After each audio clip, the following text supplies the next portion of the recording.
രാഹുൽ മാങ്കൂട്ടത്തിൽ MLA-ക്കെതിരായ ലൈംഗികാരോപണത്തിൽ അന്വേഷണം വഴിതെറ്റിക്കാനുള്ള ശ്രമമുണ്ട്. അത് തുടക്കം മുതലേ ഉണ്ട്. അതിലിപ്പോൾ ഇന്നലെ നടന്ന കൗതുകകരമായ ഒരു കാര്യം, കേസിൽ ഗൂഢാലോചന ആരോപിച്ച്, അതും മുതിർന്ന കോൺഗ്രസ് നേതാക്കളുടെ ഗൂഢാലോചന ആരോപിച്ച് കോട്ടയം സ്വദേശിയുടെ ഒരു പരാതി വന്നു. ആരൊക്കെയാണെന്നറിയാമോ ഈ പരാതിയിൽ അപ്പുറത്ത് നിൽക്കുന്നത്? VD സതീശനും രമേശ് ചെന്നിത്തലയും. ഇവർ ഗൂഢാലോചന നടത്തിയാണ് ഇപ്പോൾ രാഹുൽ മാങ്കൂട്ടത്തിനെതിരെയുള്ള കേസ് കൊണ്ടുവന്നത് എന്നതാണ് ആരോപണം. പരാതി കൊടുത്ത കക്ഷിയെക്കുറിച്ച് കൂടി പറയാം. കോട്ടയം സ്വദേശിനിയാണ്, പേര് ജീന സജി.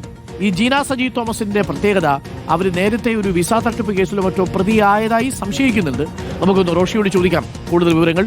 റോഷി, ഈ രാഹുൽ മാങ്കൂട്ടത്തിനെതിരായ കേസ് ഏതു വിധേനയും അട്ടിമറിക്കാൻ വേണ്ടിയിട്ടുള്ള നീക്കങ്ങളാണ് ഇപ്പോൾ നടക്കുന്നത്. അതിൽ ഒരു പ്രധാനപ്പെട്ട നീക്കം ഈ തെറ്റായ കേസുകൾ കൊടുത്ത് വഴിതിരിച്ചു വിടാനും വാർത്തയുടെ ശ്രദ്ധ മാറ്റാനുമുള്ള ശ്രമം നടക്കുന്നുണ്ട്. ഇപ്പോൾ ഈ ജീന സജി തോമസ് എന്ന കഥാപാത്രം എങ്ങനെ വന്നു റോഷി?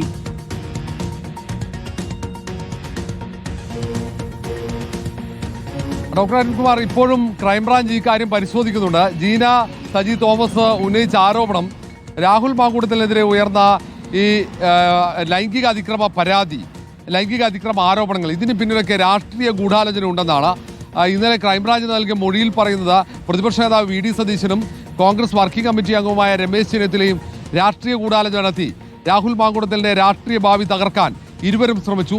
അതിനുവേണ്ടിയാണ് ഇങ്ങനെയൊരു ലൈംഗിക അതിക്രമ ആരോപണങ്ങളും പരാതികളും സൃഷ്ടിച്ചത് എന്നാണ് പറയുന്നത്. ഏതായാലും മൊഴി ഗൗരവത്തോടെ ക്രൈംബ്രാഞ്ച് എടുത്തിട്ടില്ല. പക്ഷേ ഇത് വഴിതെറ്റിക്കാൻ, കേസ് അന്വേഷണത്തെ വഴിതെറ്റിക്കാനുള്ള ശ്രമമായി തന്നെയാണ് അന്വേഷണ സംഘം സംശയിക്കുന്നത്. കാരണം ഈ പരാതി നൽകിയ ഈ യുവതി നേരത്തെ ചിങ്ങവനം പോലീസ് സ്റ്റേഷനിൽ യുവതിക്കെതിരെ ഒരു കേസുണ്ട്. അത് വിസ തട്ടിപ്പ് കേസാണ്. നഴ്സിംഗ് ജോലി കാനഡയിൽ വാഗ്ദാനം ചെയ്ത് ആളുകളിൽ നിന്നും പണം വാങ്ങി പറ്റിച്ചു എന്നതാണ് കേസ്. അതിൽ ഇപ്പോഴും അത് സംബന്ധിച്ച് കോടതി നടപടികൾ പുരോഗമിക്കുകയാണ്. മറ്റൊരു കേസ് ഒരു ബാങ്കുമായി ബന്ധപ്പെട്ടുള്ളതാണ്. ഒരു ബാങ്കുമായുള്ള സാമ്പത്തിക തട്ടിപ്പ് കേസാണ്. ഇങ്ങനെ 2 കേസുകളാണ് ഈ ജീന സജി തോമസിനെതിരെ ഉള്ളത് എന്നാണ് പറയുന്നത്. ഏതായാലും ഇത് പെയ്ഡ് പരാതിയാണെന്നും പെയ്ഡാണ്, മൊഴിക്ക് പിന്നിലുള്ള സാമ്പത്തിക താല്പര്യം അടക്കുകയാണെന്നും കോൺഗ്രസിനകത്ത് ആരോപണമുണ്ട്. ഏതായാലും യൂത്ത് കോൺഗ്രസുമായോ ഈ യുവതിക്ക് ജീന സജി തോമസിന് ഒരു ബന്ധവുമില്ലെന്ന് യൂത്ത് കോൺഗ്രസിന്റെ നേതൃത്വവും കോൺഗ്രസ് നേതൃത്വം ഒരുപോലെ പറയുന്നുണ്ട്. ഏതായാലും ഈ പരാതിക്കാരിക്ക് പിന്നിൽ ആരാണെന്ന് കോൺഗ്രസ് നേതൃത്വം അനൗദ്യോഗികമായി അന്വേഷിക്കുന്നുണ്ട്. കാരണം ഇത് രാഹുൽ മാങ്കൂട്ടത്തിനെ അനുകൂലിച്ചുകൊണ്ടുള്ള പരാതിയാണ്. കാരണം രാഹുൽ മാങ്കൂട്ടത്തെ വെള്ളപൂശാൻ വേണ്ടിയാണ് ഇങ്ങനെ ഒരു പരാതി വന്നതെന്ന് കോൺഗ്രസ് നേതാക്കളൊക്കെ പറയുന്നു. പോലീസും അങ്ങനെ സംശയിക്കുന്നുണ്ട്. അപ്പോൾ പരാതിക്ക് പിന്നിൽ ആരാണ്?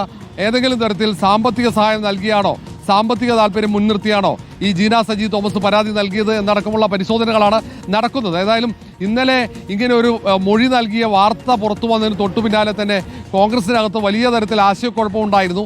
കാരണം രാഷ്ട്രീയ ഗൂഢാലോചന രാഹുൽ മാങ്കൂട്ടത്തിനെതിരെ കോൺഗ്രസിനകത്ത് നടന്നു എന്ന ഒരു മൊഴിയാണ് ഈ ജീന സജി തോമസ് എന്ന യുവതി നൽകിയത്.